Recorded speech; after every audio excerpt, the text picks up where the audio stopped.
Hello and welcome to Fast and Factual. My name is Utsaf Parekh and here are the top stories of the day. Israel has vowed to continue with its military operation in Gaza. This comes after the UN Security Council approved a US-backed ceasefire plan to end the 8-month war. Israel's representative at the UN said that the country wants to destroy Hamas's capabilities and free hostages. They also want to ensure that there is no future threat from Gaza. U.S. Secretary of State Antony Blinken announced more than $400 million in humanitarian assistance to Palestinians. The announcement was made during a conference in Jordan yesterday. Blinken also urged Israel to do more to allow aid into Gaza and reduce civilian casualties.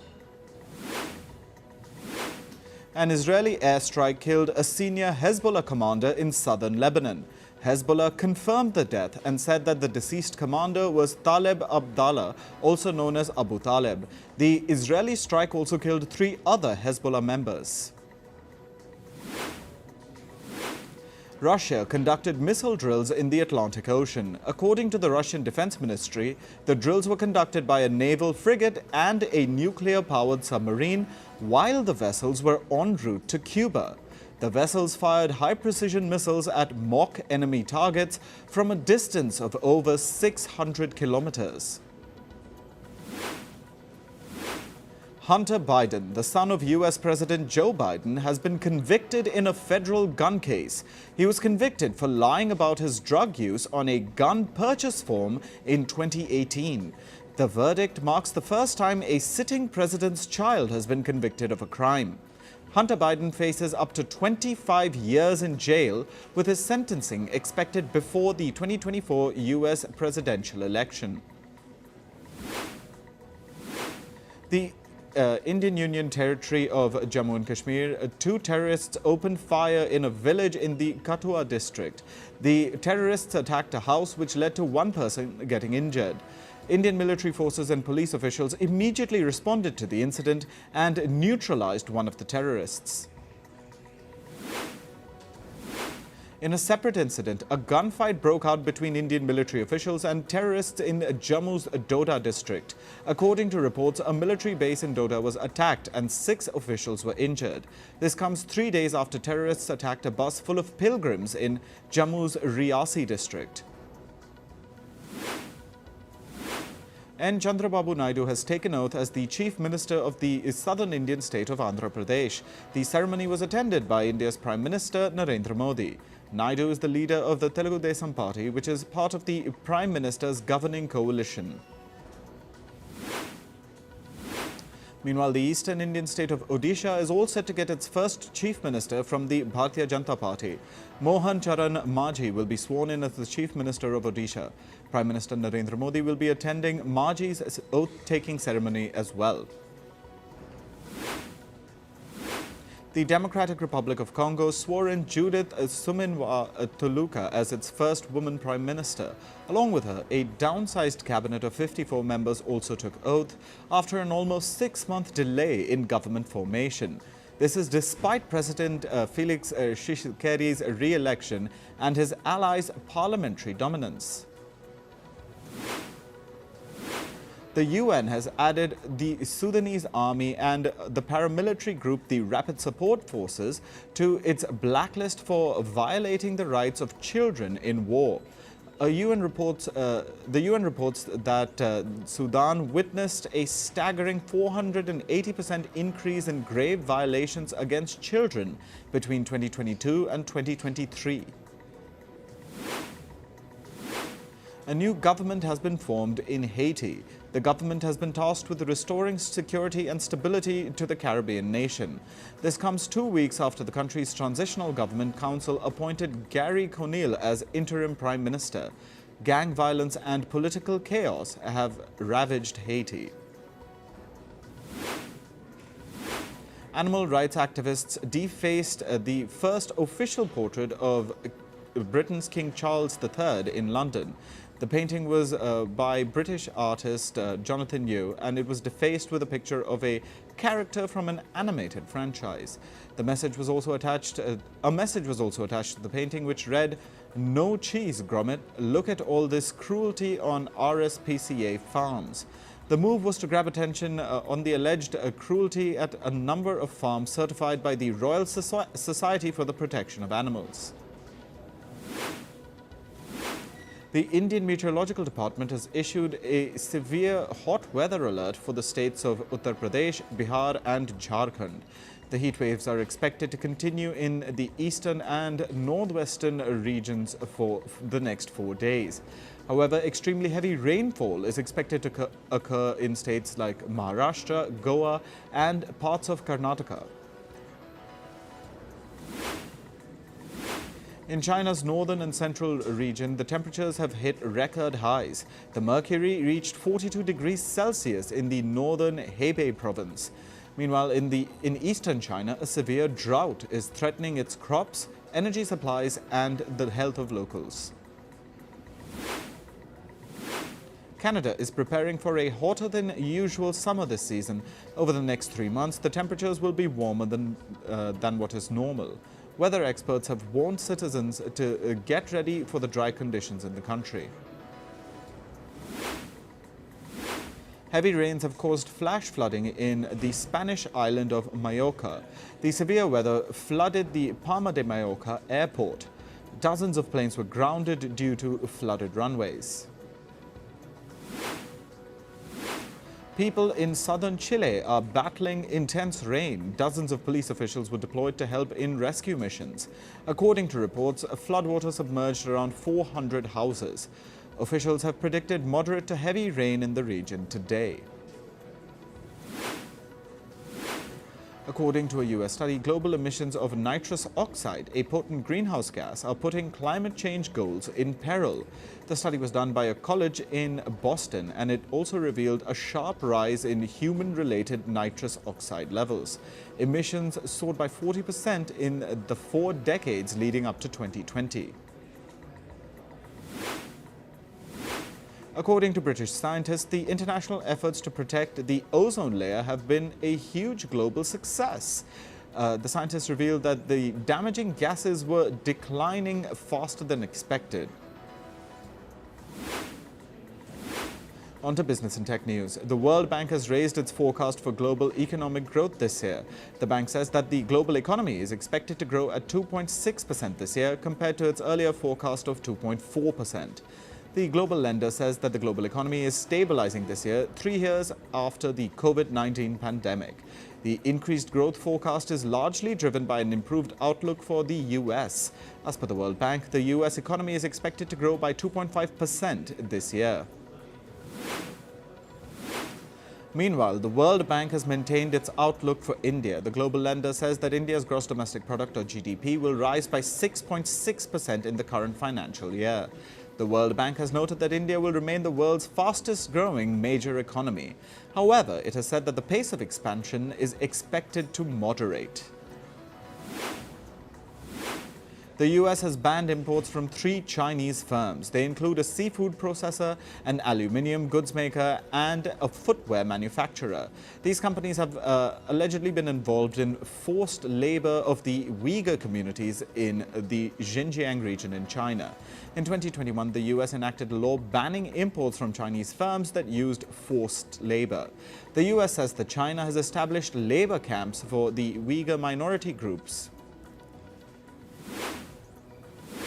A large deposit of rare earth metals has been found in Norway.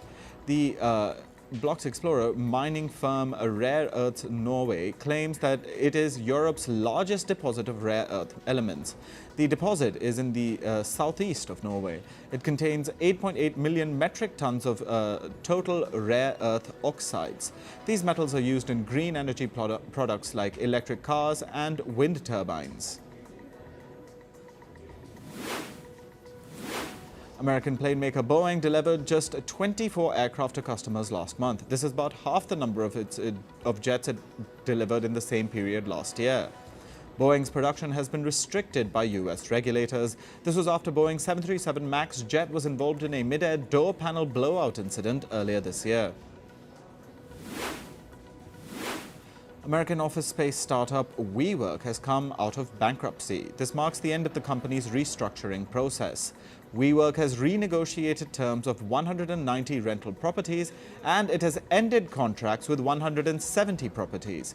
The firm's current CEO, David Tolley, has decided to step down. John Santora has been appointed as the new CEO. WeWork filed for bankruptcy in 2023 amid a slowdown in demand and heavy debt. Elon Musk has been sued by a Tesla shareholder. The shareholder accuses Musk of illegally using insider information to sell Tesla stocks.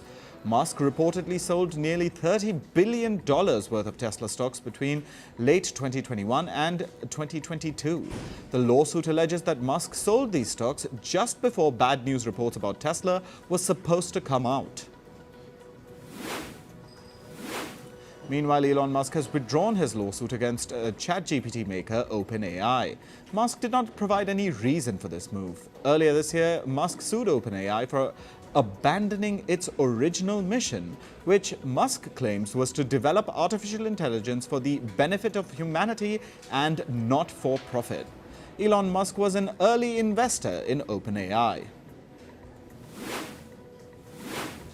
Apple's share prices surged to a record high yesterday. The stock prices rose to over 7% to touch $207. This is after the iPhone maker unveiled its long-awaited artificial intelligence strategy. Apple has introduced a range of AI features for its devices. This includes an overhaul of its voice assistant Siri and an integration with OpenAI's ChatGPT. Google plans to test its new anti-theft features for phones in Brazil from next month. The tech giant has introduced 3 artificial intelligence-backed features. These features use AI to identify when a phone has been stolen and block its access. Google says that they will release the features in other countries gradually. Moving to sports. In cricket, Pakistan defeated Canada by 7 wickets, securing their first victory in the T20 World Cup. Pakistan chased Canada's 106-run target in 17.3 overs. Pakistan's Mohammad Amir took 2 wickets and gave away 13 runs. He was also named Player of the Match. Australia won its T20 World Cup match against Namibia by 9 wickets. Namibia opted to bat first, setting a target of 72 runs. Australia chased the target in just 5.4 overs. Adam Zampa took 4 wickets, giving away just 12 runs. He was named Player of the Match. The US is all set to host India in a Group A ICC Men's T20 World Cup match at the Nassau County International Cricket Stadium in New York. First-timers, the US, have already defeated Canada and Pakistan during their World Cup campaign. Qatar defeated India 2-1 in the second round of the FIFA World Cup 2026 qualifiers, ending India's World Cup dream. Ahmed Al-Ravi scored a late winner for Qatar after Yusuf Ayman's controversial equalizers. Portugal defeated Ireland 3-0 in their final warm-up match before the European Championship. Portugal's João Felix scored the opener. It was followed by Cristiano Ronaldo scoring 2 goals. Next week, Portugal face the Czech Republic in their Euro 2024 opener. America's first men's Olympic football tournament in decades is off to a rough start. Yesterday, Japan defeated the US 2-0 in a warm-up match. Japan's Shota Fujio converted a penalty kick in the 6th minute. Mao Hosoya added another goal in the later half of the match. The US will start their Olympic campaign against hosts France on July 24th. As per reports, Erik ten Hag will continue as Manchester United's manager. Ten Hag is in negotiations to extend his contract with the English football club. This comes after months of uncertainty over his future. He oversaw United's worst Premier League season in 34 years. However, the team has ended the season by winning the FA Cup against Manchester City. In golf, the former world number 1 Jon Rahm has withdrawn from the US Open due to a foot infection. Rahm was scheduled to play in his 9th US Open. The former Masters champion says that he consulted multiple doctors before making the decision. Last week, Rahm withdrew from a live golf match due to some pain in his left foot. India's tennis stars Rohan Bopanna and Sumit Nagal have secured their spots in the Paris Olympics. Bopanna comfortably earned his quota with his world number 4 ranking in men's doubles. Meanwhile, Nagal secured his spot after jumping 18 places in the singles rankings last week. The qualification window for the Paris Olympics ended earlier this week for tennis. Human rights groups are urging the International Olympic Committee to help overturn a hijab ban on French athletes. France has barred its athletes from wearing the hijab at the 2024 Paris Games. The French sports minister has said that the athletes must respect the country's strict separation of religion and state. But human rights organizations claim that the ban on the hijab has resulted in discrimination against many Muslim athletes. In entertainment news, actor Kevin Spacey poured his heart out in a recent interview. He states that he is broke and still owes millions in legal fees. His own house in Baltimore will be auctioned at a sale. Spacey had been facing multiple sexual misconduct lawsuits. Austin Butler addressed the speculations of him joining the Pirates of the Caribbean franchise. He said in an interview that he's not sure if he would do a role in the film.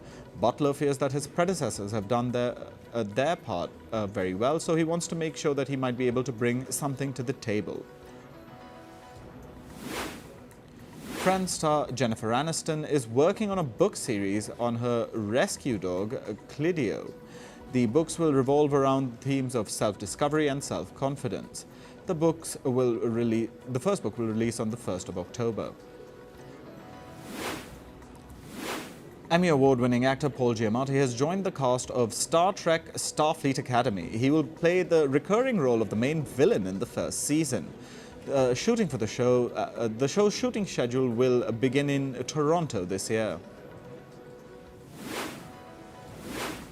The show The Boys will end with Season 5 on Amazon Prime Video. This announcement was made before the premiere of its 4th season. The Boys is an American satirical superhero television series which debuted in 2019. The makers of the Sausage Party Foodtopia film released its trailer. The video shows food items talking and dominating the earth. They became indestructible until a flood wipes out their civilization. The 8-episode series will release on the 11th of July. South Korean singer Jin has completed his mandatory military service. He was welcomed by his bandmates J-Hope, V and RM. The BTS band member RM played the band's mega hit Dynamite on a saxophone upon Jin's arrival. Later, Jin went live on social media to greet his fans. Celine Dion revealed in an interview that she took fatal doses of medicine to cope with the autoimmune neurological disorder stiff person syndrome. Dion was diagnosed with SPS in 2022. She took the medicines so that she could keep working and didn't really know that that amount could kill her. American singer and songwriter Maren Morris has come out as bisexual. She took to Instagram and wrote, "Happy to be the B in the LGBTQ+ community." This comes after she finalized her divorce with singer Ryan Hurd. They have a 4-year-old son. French singer and actor François Hardy has passed away at the age of 80. Her son took to social media and wrote that his mother was gone. Hardy was diagnosed with cancer 20 years ago.